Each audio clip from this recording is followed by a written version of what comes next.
A lot of people say that it would be better off for someone to be aborted than to grow up poor in a broken home. Let me share with you my story. I was almost the victim of abortion. My mother was a drug addict and a single mom who did her best to provide for us, but it was never quite enough. We lived on government assistance a lot, and there were many seasons where we didn't know how we could afford food or how to keep the lights and water on. We bounced around a lot, and my mother spent a lot of time in jail. The first time I found out that my mom was using drugs, I was about 10 years old. She left me at a crack house in Lansing and she just didn't come back. I was there for 2 days until my aunt found out where I was and came and got me.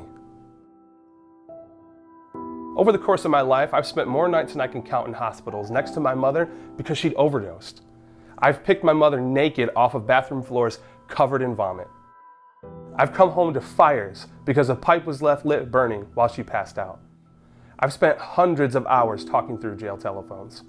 There were so many nights I just knew I'd come home and my mom would be dead. When I was in my teens, I found out that I should have 2 brothers. My mother had an abortion before I was born, and then after I was born, she got pregnant and aborted that child as well.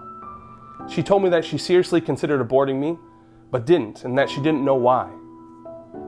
But my mom told me that having me as a son was what always kept her living.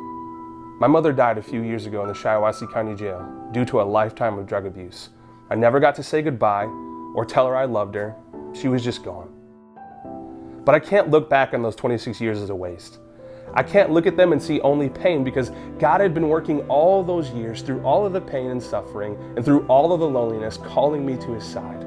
God used every broken moment and every hurtful thing that happened to show me Himself and to show me His Son, the value of human life and how precious every person is. I have 3 sons of my own, a fantastic wife, and I'll be finishing college in a few months. And in my work as a youth specialist, I've come into contact with kids who hurt just like I hurt. Children whose parents aren't there, who don't know where they'll sleep tonight, and who have no idea where their next meal will come from. I've worked with children who have been violently abused, mentally, physically, and sexually, and I can tell you without a shadow of a doubt, there's something beautiful about every single one of them. They're made in God's image, and even though their lives may be broken, and some believe they're better off dead, the truth of their dignity cannot be hidden.